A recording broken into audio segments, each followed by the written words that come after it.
തിരുവനന്തപുരം ആണ്ടൂർക്കോണത്ത് തെരഞ്ഞെടുപ്പ് പ്രചാരണ ബോർഡ് നശിപ്പിച്ചതുമായി ബന്ധപ്പെട്ട് സംഘർഷം. ഒരാൾക്ക് വെട്ടേറ്റു. പഞ്ചായത്ത് അംഗം ഉൾപ്പെടെ 2 പേർക്കാണ് പരിക്കേറ്റത്.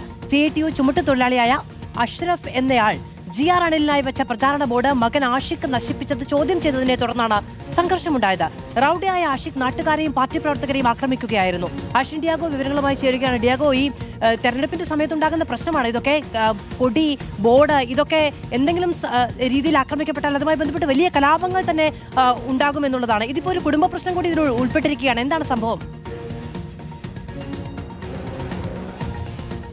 ഇന്നലെ രാത്രി 9:30 ഈ ഒരു സംഭവം നടക്കുന്നത്. അണ്ടൂർക്കോണം ചേമ്പാല സ്വദേശിയും CITU ചുമട്ടുതൊഴിലാളിയുമായ അഷ്റഫാണ് LDF സ്ഥാനാർത്ഥി GR അനിലിന് വേണ്ടി പ്രചരണ ബോർഡുകൾ സ്ഥാപിച്ചിരുന്നത്. ഈ ബോർഡുകളാണ് രാത്രിയോടുകൂടി മകൻ ആഷിഖ് ഇവിടേക്ക് എത്തി ഇത് നശിപ്പിച്ചത്. ഇത് നശിപ്പിക്കുന്നത് നാട്ടുകാർ കാണുകയും അത് ചോദ്യം ചെയ്യുകയും ചെയ്തിരുന്നു. തുടർന്ന് ഈ നിരവധി പോലീസ് കേസുകളിൽ പ്രതിയും അതുപോലെ തന്നെ മംഗലാപുരം പോലീസ് സ്റ്റേഷന്റെ റൌഡി ലിസ്റ്റിൽപ്പെട്ട ആഷിഖ് ഈ നാട്ടുകാരെയും അവിടെ ഉണ്ടായിരുന്ന CPM പ്രവർത്തകരെയും ആക്രമിക്കുകയാണ് ഉണ്ടായത്. തുടർന്ന് ഈ ആക്രമണം തുടർന്നോടുകൂടി അവിടെ ഉണ്ടായിരുന്ന നാട്ടുകാർ അവിടെ സംഘടിക്കുകയാണ്. ഈ സംഘടിച്ച നാട്ടുകാർക്കെതിരെ ഇയാൾ വീണ്ടും വലിയ തരത്തിൽ പ്രശ്നങ്ങൾ ഉണ്ടാക്കുകയും മറ്റ് ഗുണ്ടകളായിട്ടുള്ള സുഹൃത്തുക്കളെ അങ്ങോട്ടേക്ക് വിളിച്ചു വരുത്തുകയും ചെയ്തു എന്നുള്ളതാണ് നമുക്ക് മനസ്സിലാക്കാൻ സാധിക്കുന്നത്. കുപ്രസിദ്ധ ഗുണ്ടകളായ ഫൈസി, ഫഹദ് എന്നിവർ കൂടി ആ ഭാഗത്തേക്ക് എത്തുകയും തുടർന്ന് ഈ സംഘത്തിന്റെ നേതൃത്വത്തിൽ ആ ഭാഗത്ത് വലിയ തരത്തിലുള്ള അക്രമ സംഭവങ്ങൾ ഉണ്ടാവുകയും ചെയ്തിട്ടുണ്ട്.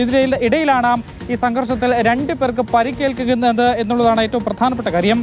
ഈ കയ്യാങ്കളിയിൽ പഞ്ചായത്ത് അംഗമായ ഷാജി അഹമ്മദിനാണ് മർദ്ദനമേറ്റിട്ടുള്ളത്. ഈ മർദ്ദനത്തിൽ ഷാജി അഹമ്മദിനെ അവിടെ നിന്ന് പിടിച്ചു മാറ്റാൻ ശ്രമിക്കുന്നതിനിടെ CPM പ്രവർത്തകനായ സജികുമാറിന് കാലിൽ വെട്ടേൽക്കുകയും ചെയ്തിട്ടുണ്ട്. തുടർന്ന് ഈ മൂവർ സംഘം അവിടെ നിന്ന് രക്ഷപ്പെട്ടു എന്നുള്ളതാണ് മനസ്സിലാക്കുന്നത്. ഈ പരിക്കേറ്റ 2 പേരും തിരുവനന്തപുരം മെഡിക്കൽ കോളേജിലേക്ക് ഒരു തെരഞ്ഞെടുപ്പ് ബോർഡ് നശിപ്പിച്ചതുമായി ബന്ധപ്പെട്ട് ഉടലെടുത്ത പ്രശ്നമാണ്.